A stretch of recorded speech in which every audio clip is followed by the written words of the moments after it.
කණ්ඩලම ජලාශය. එහෙමත් නැත්නම් කණ්ඩලම වැව කියලත් මේකට කියනවා. මේ ජලාශය නිර්මාණය වෙලා තියෙන්නේ මීටර් 21ක් උස සහ මීටර් 1600ක් පළල කණ්ඩලම වේල්ල මගින්. වේලේ ජලය කැකිරාව දක්වා විහිදෙන කලාපයේ වාරිමාර්ග කටයුතු වලට පාවිච්චි කරනවත් කියලත් කියනවා. කලාවැවේ ප්‍රධාන අතුගංගාවක් වෙන මිරිස්ගෝනියා ගඟ හරහා වේල්ලක් ඉදි කරලා තමයි මේ වැව නිර්මාණය කරලා තියෙන්නේ. ගොඩ කාලෙකට කලින් කරපු වීඩියෝ එකක් නිසා මට යන රූට් එක ගැන කියන්න හරියටම ලොකු අයිඩියා එකක් නැහැ. නමුත් ඔයාලට මේ වීඩියෝ එක බලලා පොඩි අදහසක් අරගෙනම කණ්ඩලම වැව බලන්න යනවා නම් යන්න පුළුවන්. 1952 ඉඳන් 1957 දක්වා කාලය තුල ශ්‍රී ලංකාවේ වාරිමාර්ග දෙපාර්තමේන්තුව විසින් වැව ප්‍රතිසංස්කරණය කරා කියලා කියනවා. ජලාශය සහ හෝටලය කළුදිය පොකුණ වනාන්තර පුරාවිද්‍යා භූමිය සමග පිහිටලා තියෙනවා කියලාත් කියනවා. ගයිස් මම ඇවිල්ලා ඉන්න දැන් පට්ටම ලස්සන තැනකට මම ඔයාලට තැන මොන වගේද කියලා වීඩියෝ එකෙන් පෙන්නන්නම්. ඒ කියන්නේ දැන් අපි ඇවිල්ලා ඉන්නේ සන්සෙට් එක බලන්න. සන්සෙට් එක කෙසේ වෙතත් මම දැකලා නැහැ මේ වගේ ලස්සන තැනක්. ඇත්තටම දැකලා නැහැ. අපි දැන් ඉන්නේ හරියටම කණ්ඩලම වැව් ඉස්මත්තේ.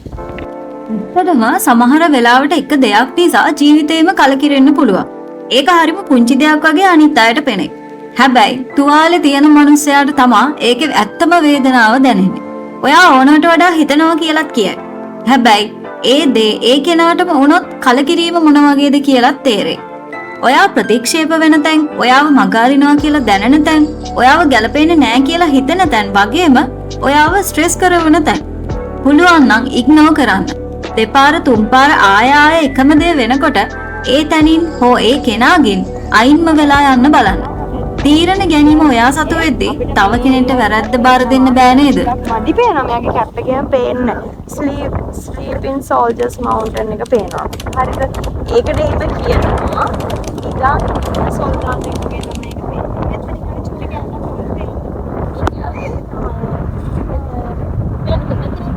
ඔය දැන් පුරුටි විතරයි පේන්නේ. නිකට එතන අප්ඩේට්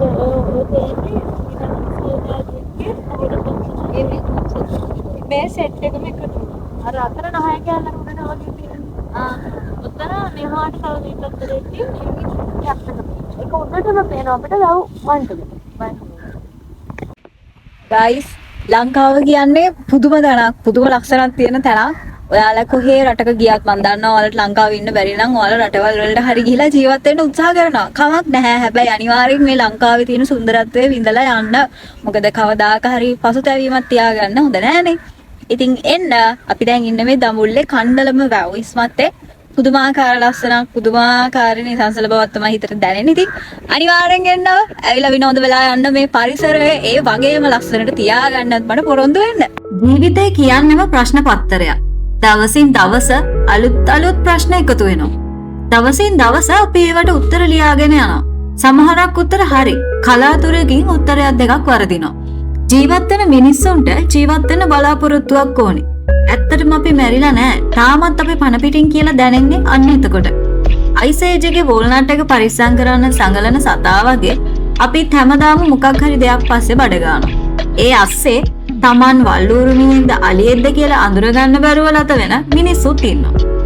ඒ අතර හැමෝම Tamanම මවාගත්ත Tamanගේම ලෝකෙක පිස්සුවෙන් වගේ ජීවත් වෙනවා. මේ ලෝකේ හැමෝටම මොකක්ම හරි ප්‍රශ්නයක් තියෙනවා. එහෙමයි කියලා අපිට එකතැන නතර වෙලා ඉන්න බෑනේ. වෙලාව ගත වෙනවා.